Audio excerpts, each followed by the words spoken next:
こんにちは、大輔です。本日はですね、これまで触れずに来ました。そうなんです。あの国、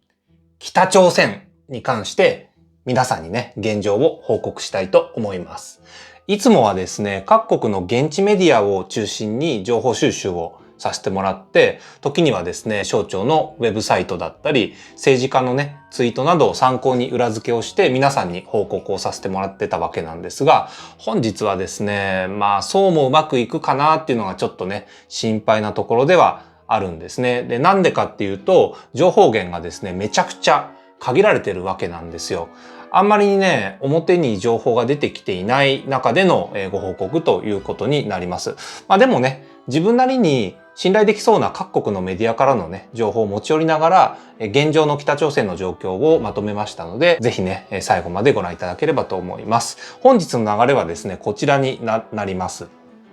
北朝鮮のコロナ感染状況。今、渡航するとどうなるのか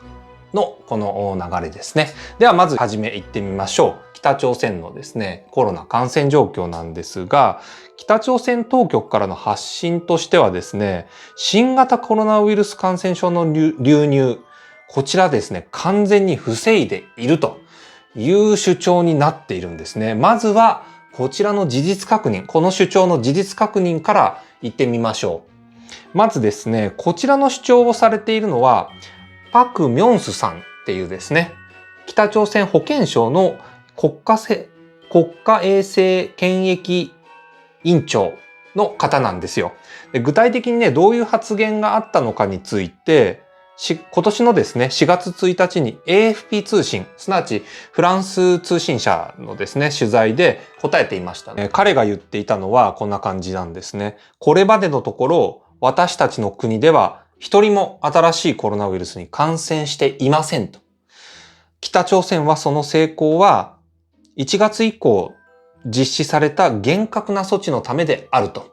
そういうふうにね、彼が言ったんですよね。そしてですね、先日6月9日なんですが、同じようなことをおっしゃってましたね。コロナ流行が深刻な水準に至っている国々に囲まれているにもかかわらず、現在までただの一件もウイルス感染事例発生してないよと。中国との国境、地域でも感染事例が全くないと。こう語ったようなんですよね。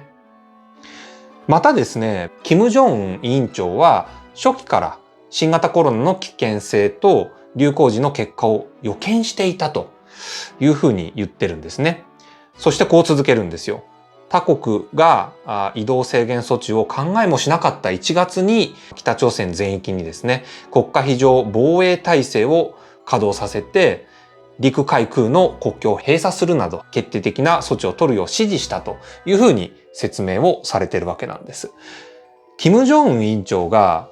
当初よりですね、コロナの脅威を予見していったっていう話、皆さんどう思われますでしょうか？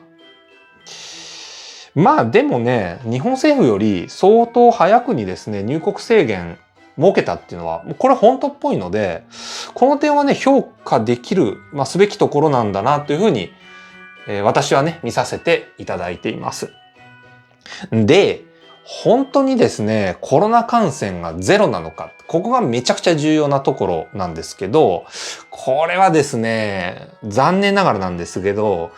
ちょっと私のレベルでね、事実確認ができるデータが見つけることできませんでした。ちょっとこれはね、正直に皆さんにこの場でね、こういうふうに言わせてもらいます。で、ただね、それに関連しそうな情報というのも見つけることできましたので、こちらをね、皆さんには、共有させてもらいます。ちゃんとね、情報源が限定さ、特定できるものに関してのみ、お伝えしたいというところなんですね。でこちらです。これはですね、北朝鮮のですね、北東部にある都市ですね。ラソンという町なんですが、5月の中旬にですね、どうやらロックダウンになっているそうなんですね。これはですね、アメリカが出資しているラジオフリーアジアっていうね、ラジオ局による情報になっています。このラソンっていう町なんですが、中国とロシアの国境に近い経済特区になっている地域なんですね。要するに、外国人がよく行き来してですね、北朝鮮から見ると、外貨が入ってくるような貿易がですね、盛んな地域と言えるんじゃないでしょうか。このロックダウンのですね、明確理由がこのロックダウンの理由が明確になっていないわけなんでですね、これコロナの影響なんじゃないのっていうような意見を持つ方が周囲にね、多いということのようなんですが、ちょっとね、この理由に関しては、明確な事実は、ちょっとここで申し上げられることはないということなんですね。情報提供元がちょっとどこの誰なのかって限定できないようなですね、情報はいくつか一応ね、確認できてます。コロナによる死者がもうすでに数百人いて、隔離もね、何千人かのレベルで行われてるんだよという話はあるんですけど、これね、確定情報として、確定数字として私が理解できていないものなので、ここでね、皆さんにご報告するのはやめておきます。最終的に私から言えることなんですが、北朝鮮はですね、データで語れないほど危険なんではないかなというふうに見させてはもらっています。なんでね、渡航は控えるよう、注意喚起をここでね、させていただければと思います。と言っても、行く人いないと思いますけどね。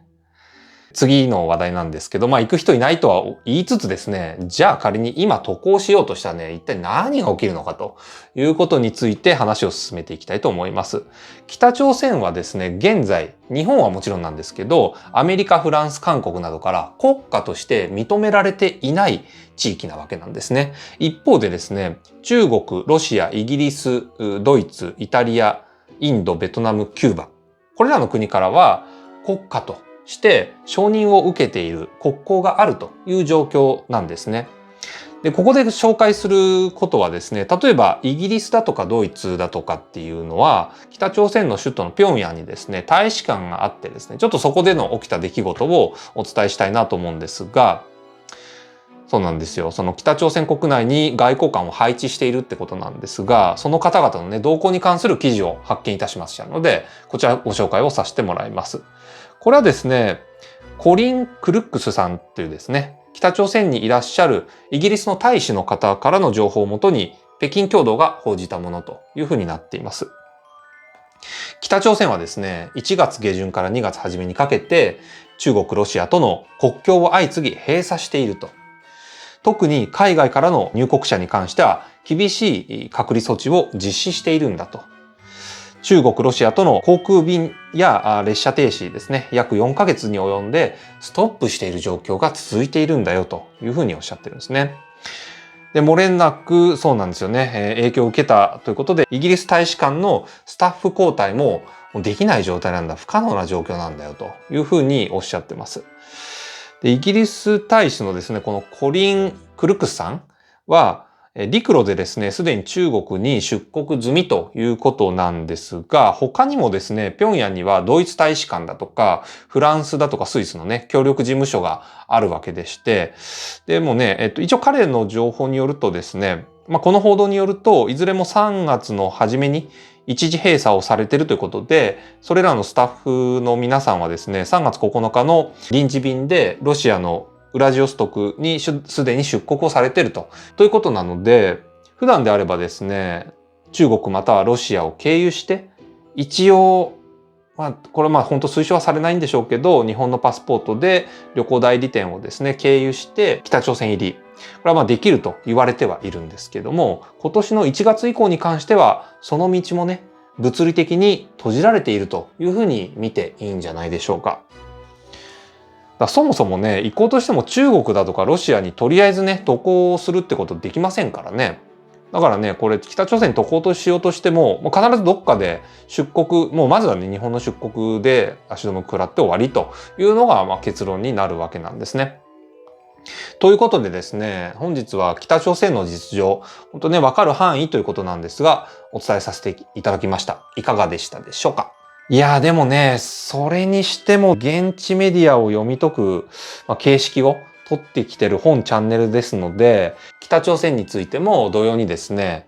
国営通信である朝鮮中央通信のソースをまず第一に確認をしに行ったわけなんですけど、これね、大変でしたね。だから皆さんに報告するに値する信頼できる情報なのかどうか、これね、確認するのね、めちゃくちゃ手間でした。これだけのね、ちっぽけな情報でしたけど、